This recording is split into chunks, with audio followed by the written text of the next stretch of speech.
નમસ્કાર વિદ્યાર્થી મિત્રો, ધોરણ 10 વિષય ગુજરાતી. વિદ્યાર્થી મિત્રો, આજે આપણે વ્યાકરણમાં વિશેષણ વિશે ભણીશું.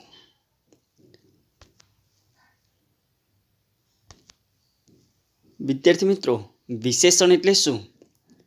વિશેષણ કોને કહેવાય? તો જે શબ્દ નામના અર્થમાં વધારો કરે તેને વિશેષણ કહે છે.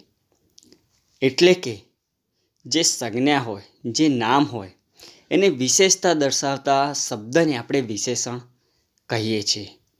અને વિશેષણ જેની સાથે લાગ્યું છે એ શબ્દને આપણે વિશેષ્ય કહીએ છીએ. વિદ્યાર્થી મિત્રો, અહીંયા વિશેષણ અને વિશેષ્ય બંને અલગ વસ્તુ છે. તો વિશેષ્ય એટલે વિશેષણ જે નામના એટલે કે જે સંજ્ઞાના અર્થમાં વધારો કરે છે તેને આપણે વિશેષ્ય કહીએ છીએ. હવે વિશેષણ અને વિશેષ્ય આ વસ્તુ તમને વિદ્યાર્થી મિત્રો ખાસ ખબર હોવી જોઈએ. એનું હું તમને ઉદાહરણ આપી સમજ આપું છું. જેમ કે સફેદ ગાય. તો ગાય કેવી? આપણે કોઈ પણ વસ્તુ હોય એને લિંગ પ્રમાણે આપણે પ્રશ્ન પૂછવાનો, કેવા, કેવી, કેવું. તો ગાય સ્ત્રીલિંગ છે તો ગાય કેવી એ પ્રશ્ન પૂછીએ તો આપણને વિશેષણ મળે. વિદ્યાર્થી મિત્રો ધ્યાન રાખજો, હજી કહું છું કે આપણે કેવા, કેવી, કેવું એ પ્રશ્ન પૂછવાથી આપણને વિશેષણ મળે છે. તો અહીંયા આગળ ગાય જે શબ્દ છે, સફેદ ગાય, તો ગાય કેવી? તો સફેદ. તો આ સફેદ એ વિશેષણ છે. અને સફેદ શું છે? તે જે વિશેષણ છે એ કયા નામના અર્થમાં વધારો કરે છે એને વિશેષ્ય કહેવાય. તો અહીંયા આગળ ગાય જે શબ્દ છે, આ સફેદ ગાય છે તો ગાય સફેદ છે એ વિશેષણ થયું સફેદ. તો પણ સફેદ શું છે? તો ગાય એ એનું વિશેષ્ય કહેવાય.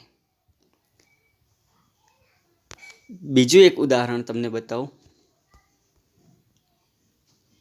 વિદ્યાર્થી મિત્રો, અહીં તમને એક બીજું ઉદાહરણ બતાવું. જેમ કે હોશિયાર છોકરો. તો છોકરો કેવો? તો હોશિયાર. તો હોશિયાર એ વિશેષણ છે. અને હોશિયાર કોણ છે? તો છોકરો. તો આ છોકરો એ વિશેષ્ય કહેવાય. તો વિદ્યાર્થી મિત્રો, અહીં તમને વિશેષણ અને વિશેષ્ય વિશે જો માહિતી મળી ગઈ હોય તો આપણે વિશેષણના પ્રકાર વિશે આપણે જોઈએ. તો વિશેષણના પ્રકાર કેટલા છે અને કયા કયા? વિશેષણનો પહેલો પ્રકાર છે ગુણવાચક વિશેષણ. ગુણવાચક વિશેષણ કોને કહેવાય? તો જે શબ્દ નામનો ગુણ દર્શાવે તેને ગુણવાચક વિશેષણ કહે છે. ખાસ ધ્યાન રાખજો વિદ્યાર્થી મિત્રો, જે શબ્દ જે સંજ્ઞા આપી હોય એનો ગુણ દર્શાવતા એટલે ગુણ સ્વરૂપ વિશેષણ હોય.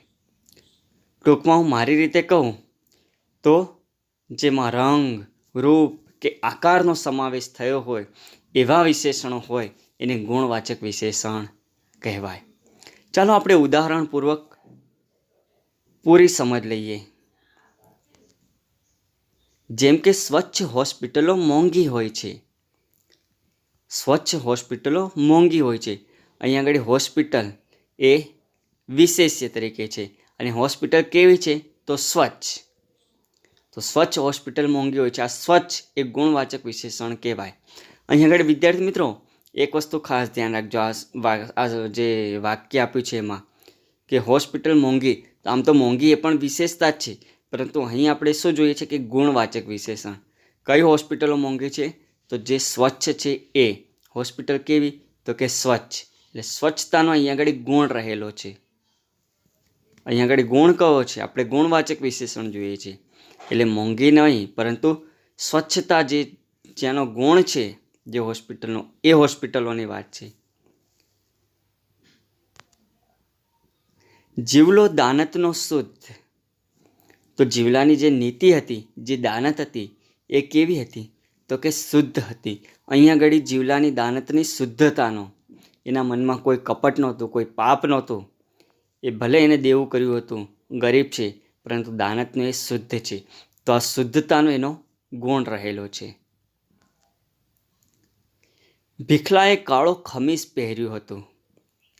ભીખલાએ કાળું ખમીસ પહેર્યું હતું.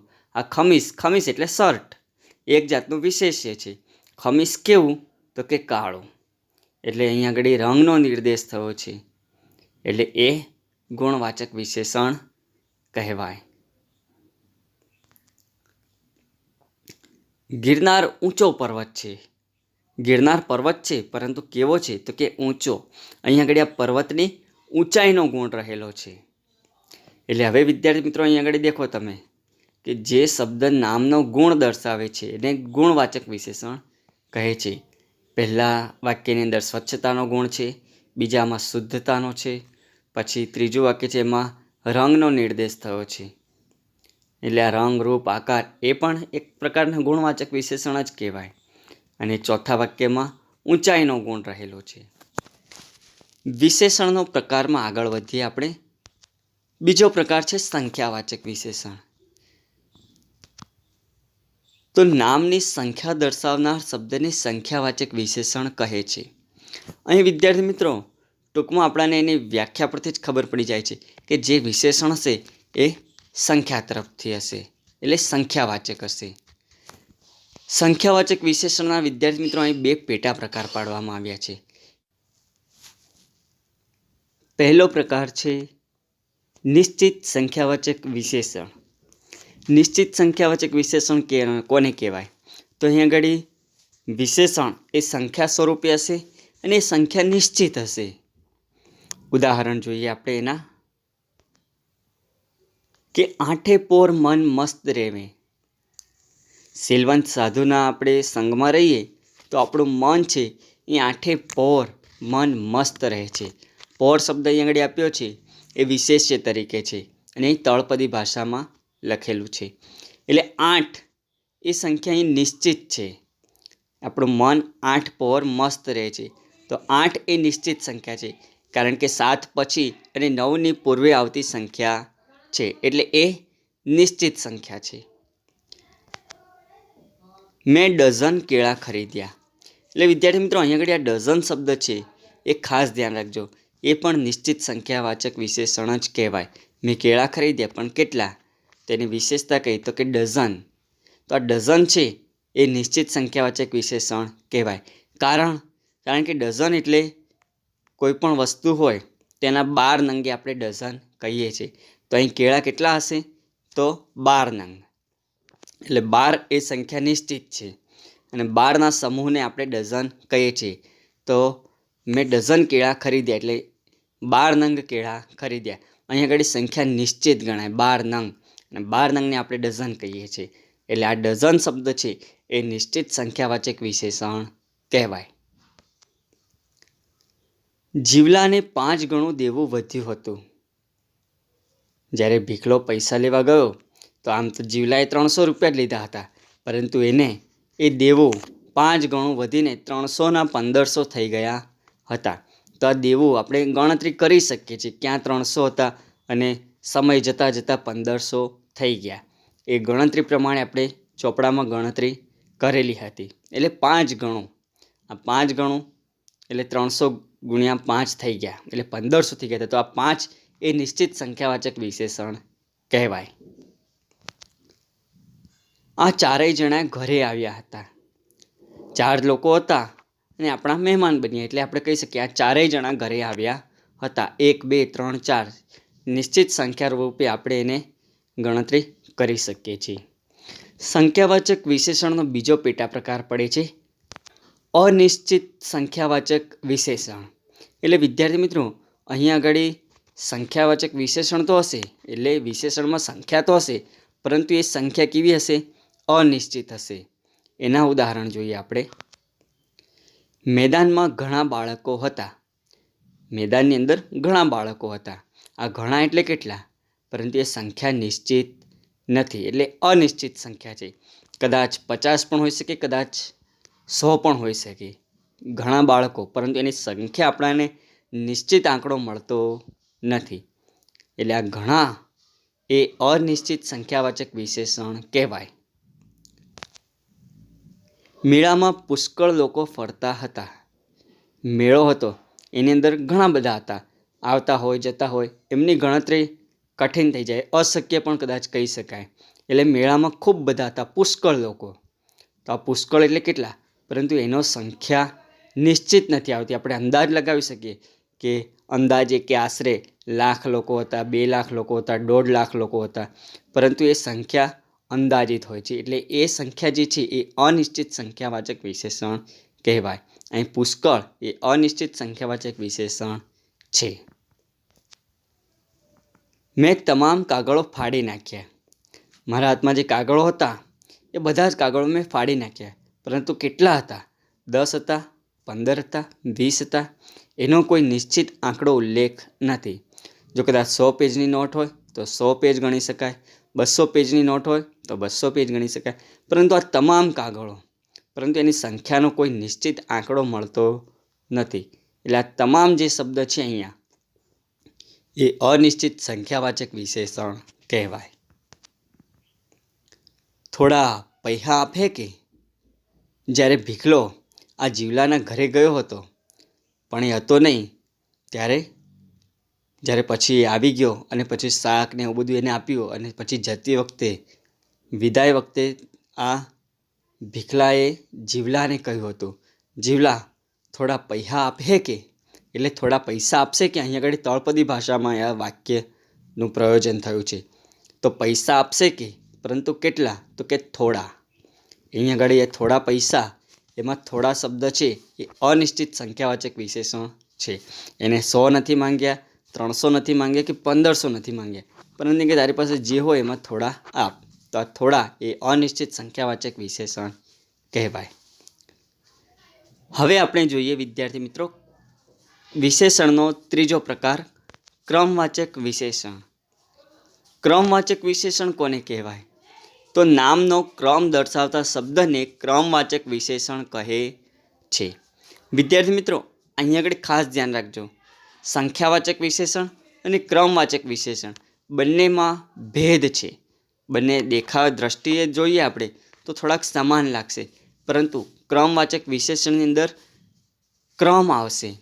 ઉદાહરણથી તમને સમજાવું. ગાયન સ્પર્ધામાં મારો 3જો નંબર આવ્યો. અહીંયા આગળ ત્રીજો છે એ ક્રમ દર્શાવે છે. 3 એ સંખ્યા કહેવાય, પરંતુ અહીં સંખ્યાવાચક નથી. અહીંયા આગળ ત્રીજો એટલે એવી સંખ્યા જેની પછાડી ઓ પ્રત્યય લાગ્યો હોય. ગાયન સ્પર્ધામાં મારો 3જો નંબર આવ્યો, તો 3 સંખ્યા કહેવાય, પરંતુ આ 3 સંખ્યાની પછાડી ઓ પ્રત્યય લાગ્યો એટલે ત્રીજો એમ કહેવાય. ત્રીજો 3ની પછાડી ઓ પ્રત્યય લાગે છે વિદ્યાર્થી મિત્રો. એટલે સંખ્યાની પાછળ ઓ પ્રત્યય લાગ્યો હોય ત્યારે ક્રમવાચક વિશેષણ કહેવાય. અહીં આગળ પહેલો નંબર કોઈક વ્યક્તિનો હશે, બીજો નંબર કોઈકનો હશે, અને ત્રીજો એટલે ત્રીજો એ ક્રમવાચક વિશેષણ કહેવાય. અહીં આગળ વિદ્યાર્થી મિત્રો અહીં ક્રમ હોય, પહેલો, બીજો, ત્રીજો, ચોથો, પાંચમો, એ પ્રકારે જે ક્રમ આવે ત્યારે ક્રમવાચક વિશેષણ કહેવાય. તો અહીંયા આગળ ગાયન સ્પર્ધામાં મારો 3જો નંબર આવ્યો, તો આ ત્રીજો એ વિશેષતા છે, અને વિશેષતા પાછી કેવી છે? તો ક્રમવાચક છે. છેલ્લા સ્થાન પર બેઠેલો બોલ્યો. એટલે વિદ્યાર્થી મિત્રો અહીંયા આગળ આ છેલ્લો એ પણ એક પ્રકારનો ક્રમ જ દર્શાવે છે. અહીંયા આગળ નિશ્ચિત ના હોય કે પહેલો વ્યક્તિ, બીજો, ત્રીજો, પાંચમો, સાતમો, 10મો, પરંતુ કોઈ પંક્તિ હોય એટલે કોઈ લાઈન હોય, એની અંદર જે વ્યક્તિનું છેલ્લું સ્થાન હશે એ સ્થાન પર બેઠેલો એટલે છેલ્લા સ્થાન પર બેઠેલો વ્યક્તિ કે વિદ્યાર્થી બોલ્યો. જો 10 જણાની પંક્તિ હોય, 10 જણાની લાઈન હોય તો 10મા નંબરનો વ્યક્તિ બોલ્યો હશે. જો 50 જણા બેઠા હશે, 50ની લાઈન હશે, તો 50મા નંબરનો વિદ્યાર્થી કે વ્યક્તિ બોલ્યો હશે. એટલે છેલ્લો એ પણ એક પ્રકારનો ક્રમ જ કહેવાય. સૌરભ સીડીનું એક પગથિયું ચડી રહ્યો હતો. જ્યારે આપણે રેસનો ઘોડો ગદ્ય ભણ્યા એ ગદ્યનું આ વાક્ય છે કે સૌરભ સીડીનું એક પગથિયું ચડી રહ્યો હતો.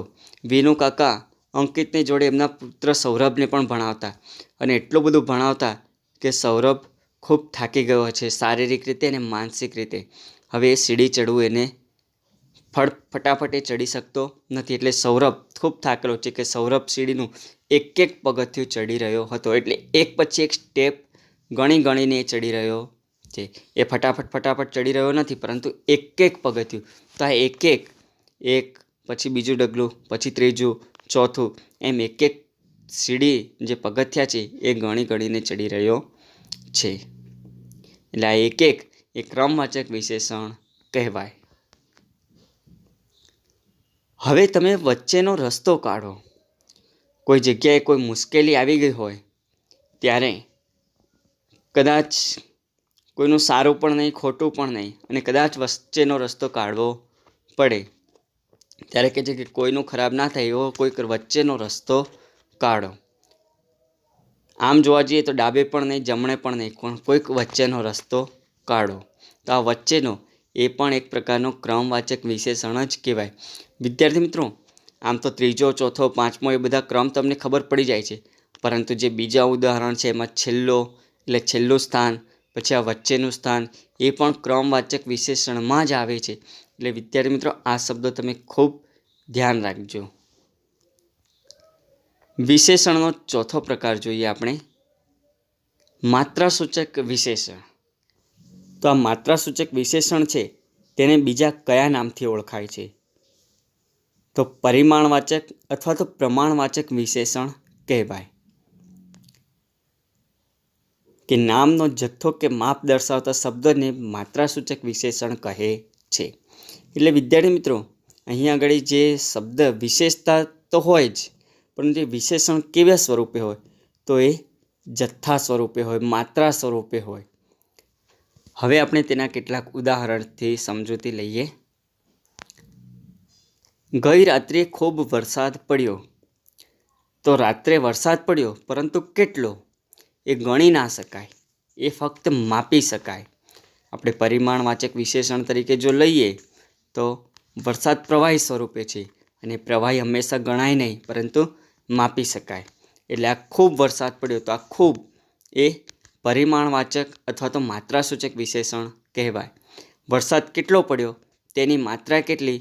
તો કે ખૂબ માત્રામાં, એટલે એને માત્રાસૂચક વિશેષણ અથવા પરિમાણવાચક વિશેષણ કહેવાય. પિતાને અપાર પ્રેમ દીકરી પાસેથી જ મળે. પિતાને અપાર પ્રેમ દીકરી પાસેથી મળે, તો પ્રેમ કેટલો મળ્યો એ ગણી ના શકાય, પરંતુ એ માપી શકાય. પરંતુ અહીંયા આગળ અપાર એટલે હદ વગરનો પ્રેમ, અતિશય પ્રેમ. તો કે છે અહીંયા આગળ જે અપાર શબ્દ છે એ પ્રેમની માત્રા દર્શાવે છે કે કેટલો પ્રેમ મળે દીકરી પાસેથી. તો કે અમાપ એટલે અપાર પ્રેમ, જેને આપણે કહી શકીએ એની કોઈ સીમા નથી.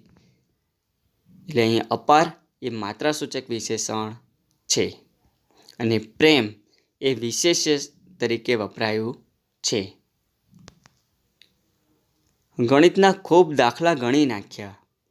અમે ગણિતના ખૂબ દાખલા ગણી નાખ્યા. દાખલા કેટલા ગણ્યા? 10 ગણ્યા, 15 ગણ્યા, 50 ગણ્યા, પરંતુ એને કોઈ નિશ્ચિત સંખ્યા નથી, પરંતુ એની માત્રા દર્શાવી છે કે કેટલા ગણ્યા? તો કે ખૂબ માત્રામાં અમે દાખલા ગણ્યા. તો આ ખૂબ એ માત્રાસૂચક વિશેષણ છે. વિપુલ પ્રમાણમાં અનાજનું દાન થયું. અનાજનું દાન થાય છે, અનેક મંદિરોમાં થાય છે, પરંતુ કે કેટલું તે ગણતરી શક્ય નથી. એટલે કે છે કે વિપુલ પ્રમાણમાં, ખૂબ માત્રામાં અનાજનું દાન થયું. તો વિપુલ શબ્દનો અર્થ આપણને ખબર છે, અતિશય એટલે ખૂબ બધી માત્રામાં. તો આ વિપુલ પ્રમાણમાં અનાજનું દાન થયું. તો આ વિપુલ એ માત્રાસૂચક વિશેષણ કહેવાય. વિશેષણનો આપણે પાંચમો પ્રકાર જોઈએ, સર્વનામિક વિશેષણ. સર્વનામિક વિશેષણ કોને કહેવાય? તો સર્વનામ તરીકે આવતું પદ એ નામના અર્થમાં વધારો કરે તેને સર્વનામિક વિશેષણ કહેવાય છે. એટલે અહીંયા આગળ વિશેષણ હશે એ સર્વનામ તરીકે વપરાયું હશે. જેમ કે અમારું, તમારું, તમે, અમે, આ બધા સર્વનામ છે. પ્રથમ પુરુષ, દ્વિતીય પુરુષ, તૃતીય પુરુષ, અને એમાંય એકવચન, બહુવચન, એ રીતે આપણે સર્વનામ વાપરીએ છીએ. જેમ કે હું, અમે, તું, તમે, તે, તેઓ, એ રીતે. એના પણ આપણે કેટલાક ઉદાહરણ જોઈએ. અમારી બસ આગળ ચાલી. માની લો કે 3 બસ હતી, બીજી 2 બસ નહીં, પરંતુ અમે જે બસમાં બેઠા હતા એ અમારી જ બસ આગળ ચાલી. તો અહીં આગળ અમારી એ સર્વનામ તરીકે વપરાયું છે. એટલે કોઈની બસ નહોતી ચાલી, પરંતુ અમારી બસ આગળ ચાલી. એટલે અમારી એ સર્વનામિક વિશેષણ કહેવાય. તમારી બુક મારી પાસે છે, તો આ તમારી એ સર્વનામિક વિશેષણ કહેવાય.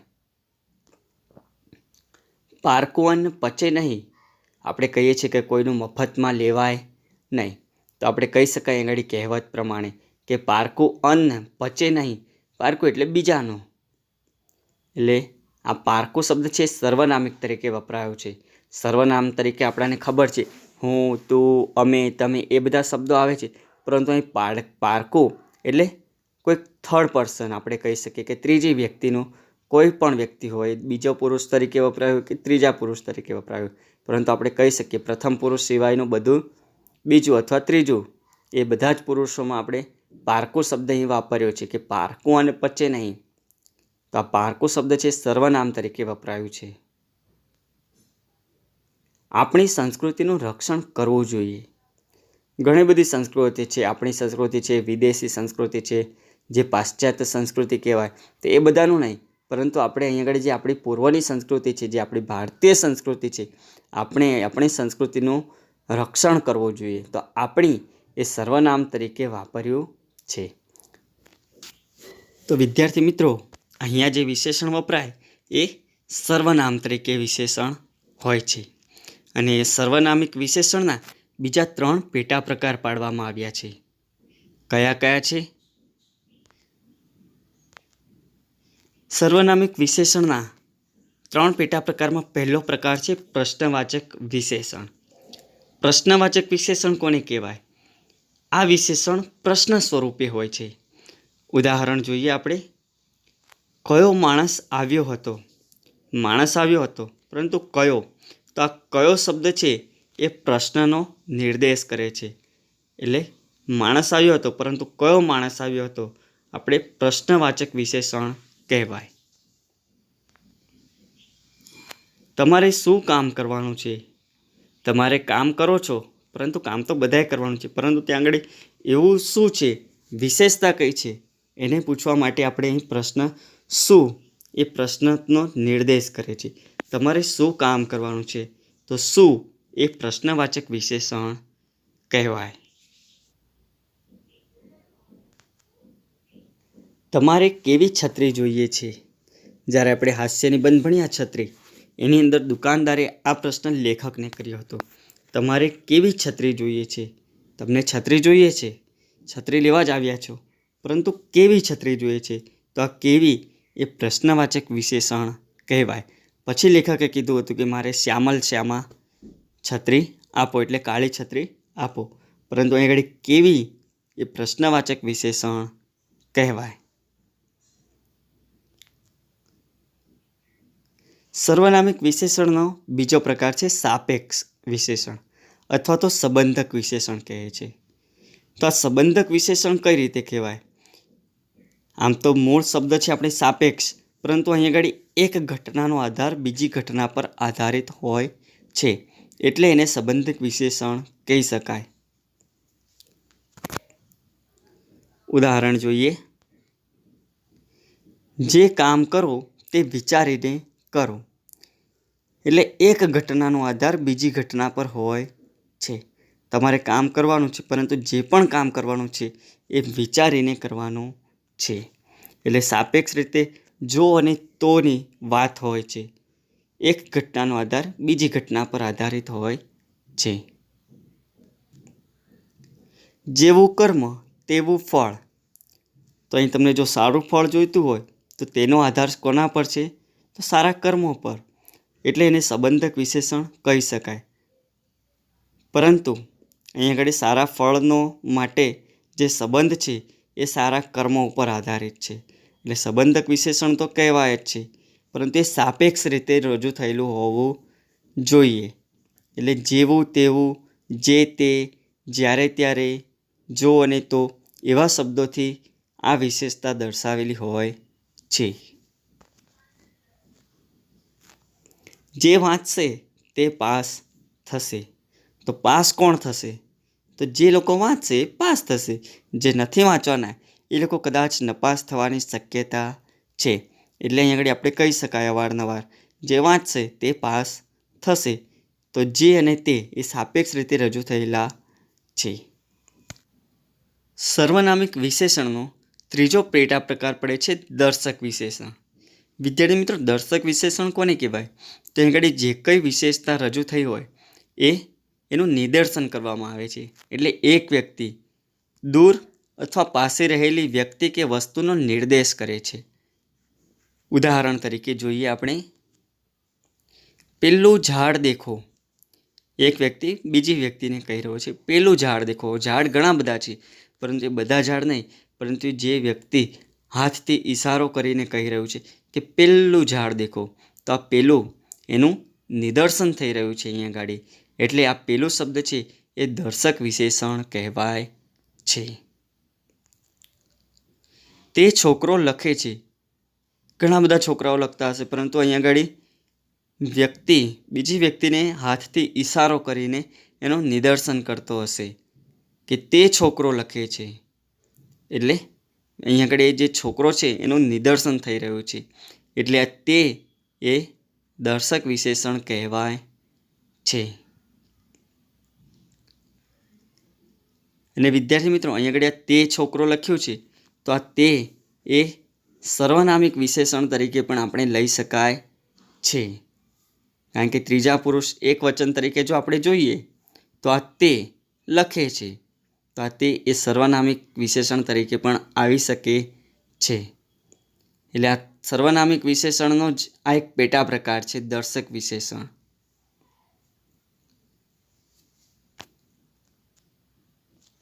પેલા ભાઈએ મને પુસ્તક આપ્યું.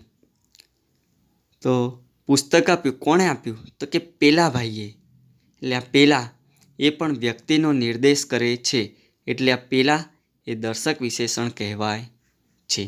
અને વિદ્યાર્થી મિત્રો, અહીં આગળ જે આ સર્વનામિક વિશેષણનો જે બીજો પેટા પ્રકાર હતો સાપેક્ષ વિશેષણ, એને આપણે બીજો સંબંધક વિશેષણ કહીએ છીએ. આમ તો સંબંધક વિશેષણ એ વિશેષણનો છઠ્ઠો પ્રકાર આવે છે, પરંતુ અહીં આગળ સંબંધ કઈ રીતે દર્શાવ્યો છે? તો એક ઘટનાનો સંબંધ બીજી ઘટના જોડે સંબંધ હોય છે.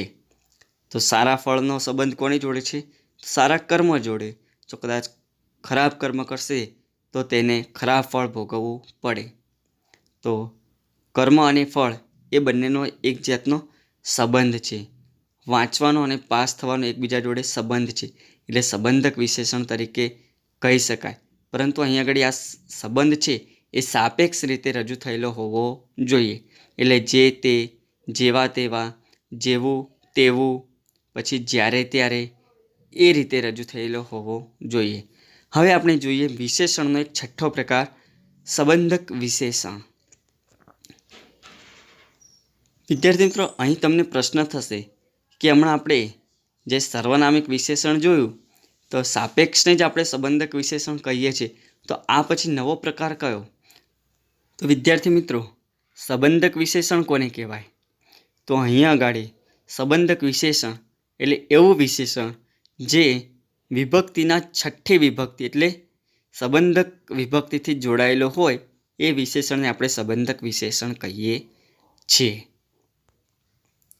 અહીં આપણે તેની વ્યાખ્યા સમજવાનો પ્રયત્ન કરીએ કે જે સંજ્ઞા છઠ્ઠી વિભક્તિથી વિશેષતા દર્શાવે તેને સંબંધક વિશેષણ કહે છે. એટલે આ વિશેષણ હશે એ છઠ્ઠી વિભક્તિથી વિશેષતા દર્શાવતું હોય છે. જ્યારે આપણે હમણાં પાંચમો પ્રકાર જોઈએ એનો પેટા પ્રકારમાં એ સંબંધ દર્શાવે, પરંતુ એ સાપેક્ષ રીતે હોય.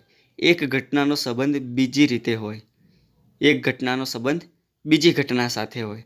એ સાપેક્ષ રીતે જોડાયેલા હતા અને એ રીતે એનો સંબંધ દર્શાવતા હતા. પરંતુ જો આપણે સંબંધક વિશેષણ જોવું હોય તો સંજ્ઞા એ છઠ્ઠી વિભક્તિથી એટલે સંબંધક વિભક્તિથી જોડાયેલો હોય. એટલે નો, ની, નું, ના એ વિભક્તિથી વિશેષતા દર્શાવે તેને સંબંધક વિશેષણ કહે છે. ટૂંકમાં આપણે એમ કહી શકાય કે જ્યારે આ વિશેષણ નો, ની, નું, ના પ્રત્યયથી જોડાયેલો હોય છે ત્યારે સંબંધક વિશેષણ બને છે. ઉદાહરણથી આપણે વધુ માહિતી લઈએ. વહાલાજીનું રૂપ હૃદયમાં વસ્યું. ગત વર્ષે ધોરણ 9ની અંદર આપણે કાવ્ય ભણી ગયા. એની અંદરનું આ વાક્ય છે કે વહાલાજીનું રૂપ એ રુદિયામાં વસ્યું. રુદિયામાં એટલે હૃદયમાં વસી ગયું. તો કે કોનું રૂપ વસ્યું? તો કે વહાલાજીનું. તો નો ની નું ના જે સંજ્ઞા છે, જે નામ છે, એની પછાડી નો ની નું ના એમ સંબંધક વિભક્તિ એટલે છઠ્ઠી વિભક્તિથી આ વિશેષતા દર્શાવે છે. અહીંયા આગળ રૂપ કોનું? તો મારું નહીં, તમારું નહીં, કોઈ વ્યક્તિનું નહીં, પરંતુ વહાલાજીનું એટલે કૃષ્ણનું રૂપ એ હૃદયમાં વસી ગયું છે. તો વહાલાજીના નામની પાછળ નું પ્રત્યય આવ્યું છે એટલે સંબંધક વિશેષણ કહેવાય છે.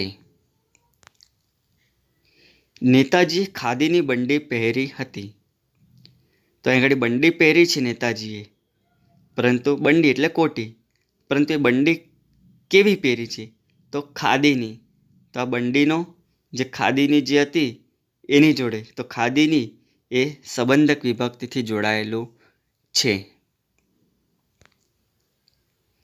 મેં સંગીતનું જ્ઞાન મેળવીશ.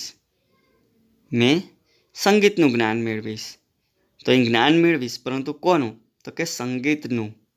આ જ્ઞાનનો સંબંધ સંગીત સાથે છે એટલે સંગીતનું એ સંબંધક વિશેષણ છે.